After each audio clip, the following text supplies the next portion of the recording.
Everybody, that's right. This is Andrew E. Guy, author of Work Your Words and Finding Your Pathway to Personal Success. Listen, man, I am so excited about today, but not just excited.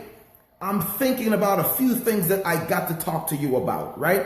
You know, last day or yesterday, I came through and I gave you a quick reading from my book, Work Your Words and Finding Your Pathway to Personal Success. I had some comments, I had some likes, I had some hearts, and I had some great reaction. But I'm not here to talk about those things today. I'm leaving out right now, about to go for an appointment that I'm working on some programs with some school districts and so forth. But this thought came to me and I wanted to ask you, what will it take? What will it take for you to make it? What is going to be the it for you? What is it? What dreams, what aspiration, what desires do you have in your heart that you just can't afford to take to the grave? That's what I want to ask you today. Now, I want to ask you that, but in so doing, I also want to ask you another question. The question is, what will it take? Now, I'm going to read you something from the back of the book. I'm not even going to open the book today because if you haven't gotten a copy of this book, then I'm not sure when you will get it. But when you do get it, I know it's going to change your life, right? Of course, I'm definitely not trying to sell you anything. I'm just trying to give you some resources. I wish I can be there for you to look over my shoulder and just to follow me through my day and to help to see what I do to stay impacted, to stay empowered, to stay motivated, to stay inspired. But I can't be there. I can't be everywhere at the same time. So the easiest and the smartest way for me to be next to you is for you to pick up a copy of my book. Because if you pick up my book, then guess what? You can hear and see and think what I think. And then it can help to change your mind, right? It's almost like reading your Bible. You know exactly what Jesus was saying when you will read the Bible, right? So let me read you something. I'm not even going to open the book. I'm just going to look at the back of the book, right? Inside and out, the content is amazing. Now, listen to what it says here. It says, live label free. Find your area of giftedness and change your life now. Both failure and success are products of the mind. Therefore, your limitation exists only by the way you think. And your words create your world. It says, through your words, what you speak. It says, you have the power to live and change your life. No excuses. No more excuses. Now, it has been said, because I grew up in a Christian home, and for many years, I hear them say, well, God just spoke it and it happened. God just said it and it happened. You mean, wait a minute, he just said it, let there be, and it just happened? That's right. He said, let there be, and whatever he said simply just happened. You want to tell me that if God made us in his own image, and he said we are created just like him, then we can't do the same thing? All we have to do is to replicate what he did and to have what he had. Because if I am reading the Bible right, okay, he said that greater works shall we do if he goes. Jesus said this, right? Jesus is no longer on earth, but we are. But then he said that when he leaves, he will send a comforter. He will send a messenger. He will send someone. He will send a person in the form of the Holy Spirit, who will be there with you everywhere, anywhere you go. And before I even continue, I want to make sure I clarify this, right? That the reason why Jesus had to leave is because Jesus couldn't be everywhere at the same time on earth. If he was in Capernaum, that's exactly where he was. If he was in Bethlehem, that's exactly where he was. If he was in Toronto, he would only be in Toronto. If he was in New York City, he would only be in New York City. If he was riding on a donkey, you wouldn't find him on a plane. If he was on a boat, you wouldn't find him on a train. Are you starting to get the drift? That wherever Jesus was, that's exactly where he was at that particular time. And so, even though he was God in the flesh, he was still limited in what he could do and the people that he can touch at the same time.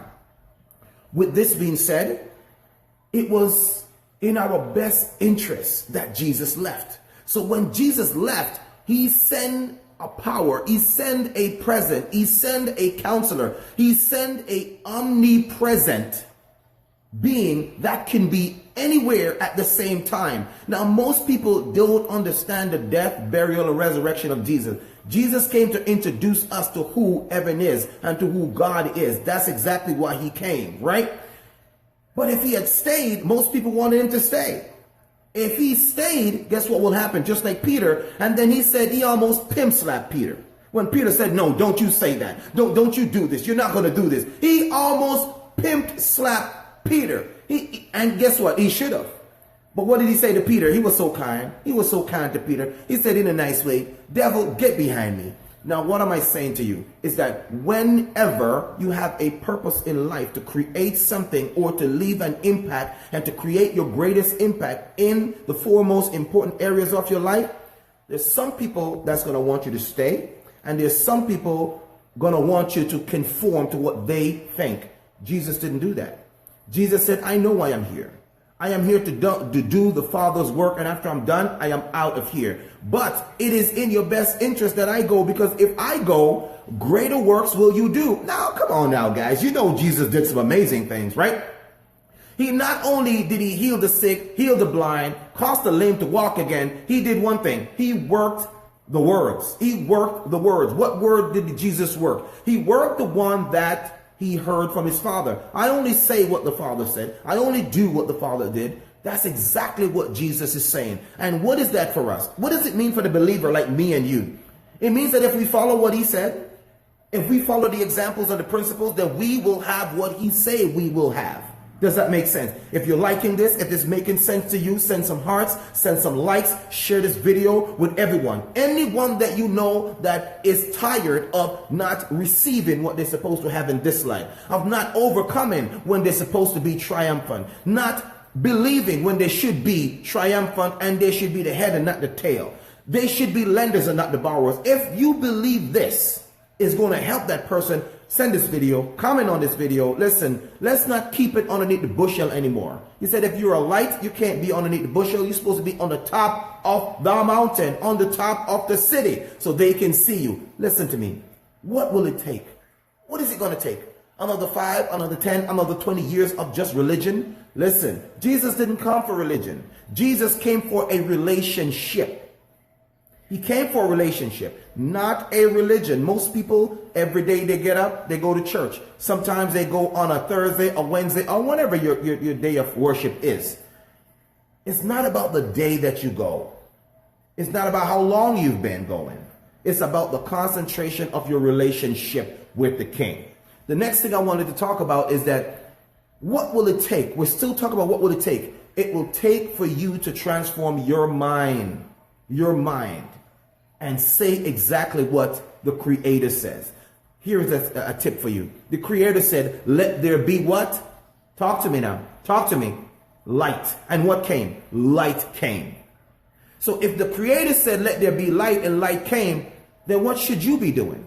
You should be saying the same thing. Now, 1 John 4 verse 7 says, right? As Christ is, so are we in this world. What does that simply mean? That whatever thing Jesus did, whatever thing God did through Jesus, we are still able to do the same thing. Listen, I'm so excited. I am so pumped. I'm always pumped. And so that's why even before I come on live, I got to calm down before I even go live, because I'm so excited about this opportunity to share this message with you, to realize that I don't even have to be in a church building to come on and impact the world, because that's what it's about. My goal in life is to what? Empower you to create your greatest impact in the four most important areas of your life. Now, I'm on Facebook. I'm on Twitter. I'm on LinkedIn. I am also on the Insta with the what? Gram. So go follow me. Go like me. Go subscribe to me so I can give you some of these nuggets. Now, do I have it all? No. I'm discovering relationship. I am discovering revelation as time goes by. He opens up the door. I'll get up in the morning and say, bam, here's something you need to talk about. I'll be going somewhere and he stopped me in my track and said, bam, I need you to come back. I need you to drop this nugget, because somebody on the face of this earth, on the book, on Facebook, or wherever needs this message. You need to go ahead and drop this. You don't have to wait for a stage. You don't have to wait for somebody to invite you to speak at their church or at their conference. You can speak and impact the world from wherever you are. Where am I right now? I'm in the house. I'm in the house and you're connected with me. How great is God? What I'm trying to say to you is that you need to use what you have to impact your world, your home, your work, your workplace, and everywhere that your foot trod. Everyone should know that you were there. I just posted one of my favorite quote this morning. It's an original Andrew E. Guy post. Check it out. Listen, the only way that people will know that you were here is if when you leave the earth, you would have changed something and you would have left it in a better way than you came. That's the only way. How do we do that? You create an impact. Okay? I am so excited about this, and I hope you share this video with everybody. This is Andrew E. Guy for AndrewGuySpeaks.com, author of Work Your Words and Finding Your Pathway to Personal Success, because I'm going to keep talking about this book until it gets on your nerves so much that you get over there at AndrewGuySpeaks.com, go pick up a copy of this book, read the book, and apply the principles to your life. All right? That's what it's about. Because listen, it's 2018. I don't want you to repeat what you did in 2014, 2015, 2016, and last year, 2017. You need to have some results in your life. You need to have some, listen, man, you need to see fruit. You need to see fruit. And if you're a believer, I know this is hitting home for you right now. Here is one example, and I'm going to get out of here. Jesus was hungry.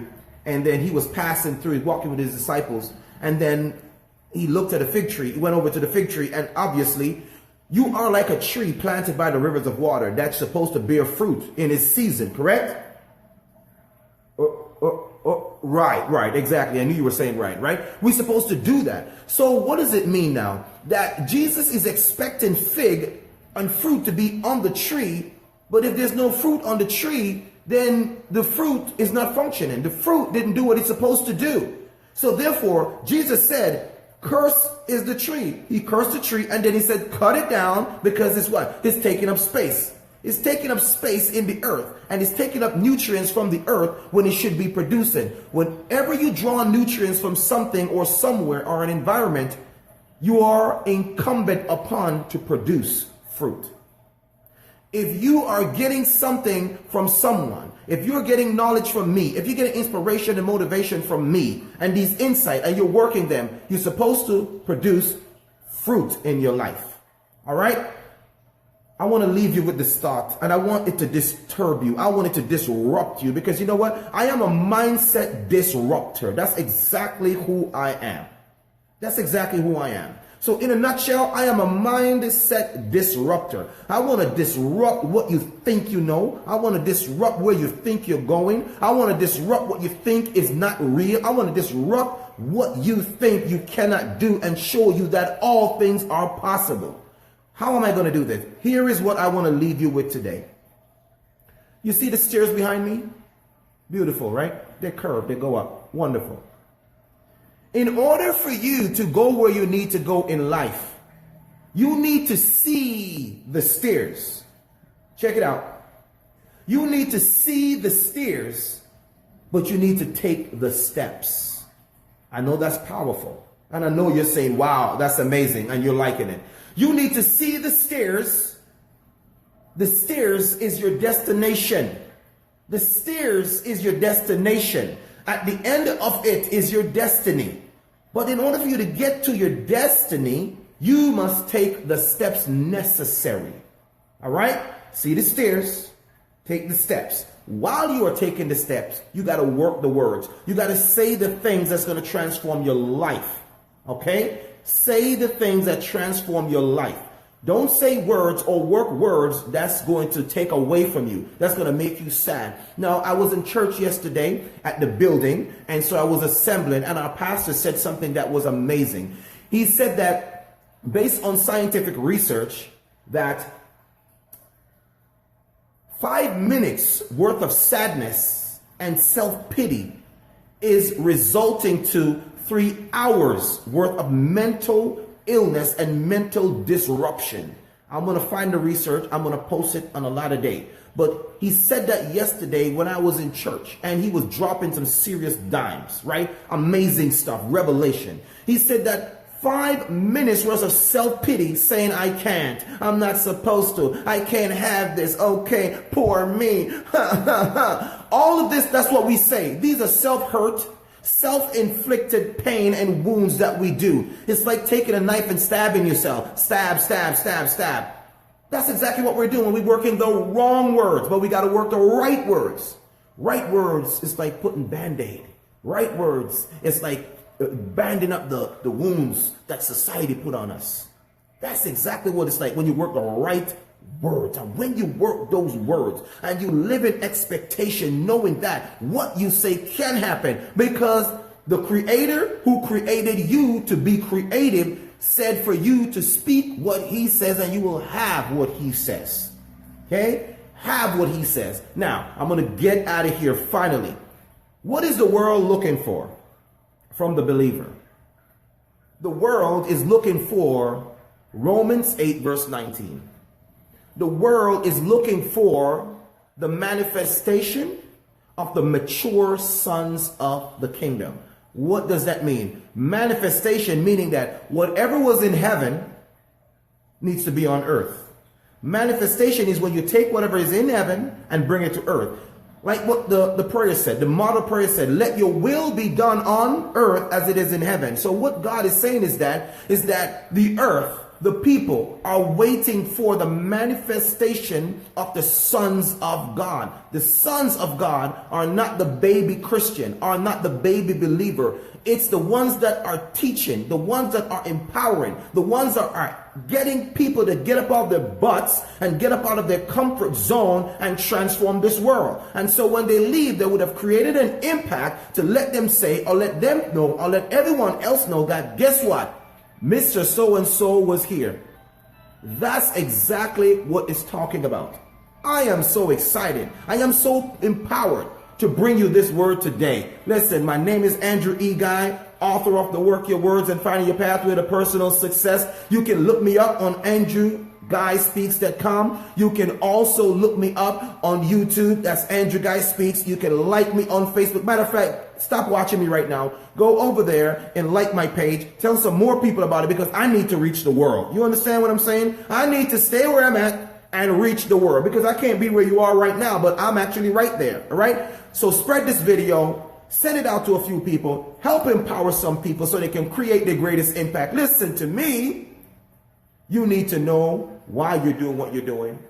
And I'm going to ask you now, I want you to ponder this. What will it take? What is it going to take for you to live your best life?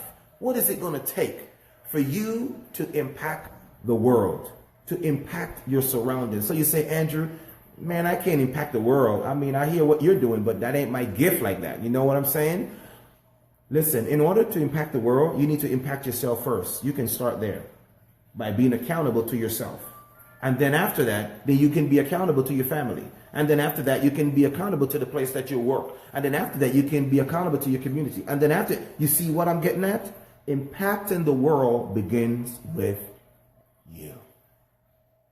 This is Andrew Guy. It's been great hanging out with you, talking to you. Facebook, take care of yourself. All my family and friends, all of my fans out there, God bless you. Remember, I'm saying to you that, listen, the only way they will know that you were here is if when you leave, you would have changed something. You would have changed something or left a mark that they cannot ignore. This is Andrew Guy for AndrewGuySpeaks.com, empowering you to create your greatest impact in the four most important areas of your life. And finally, remember, see the stairs, but take the steps. Peace.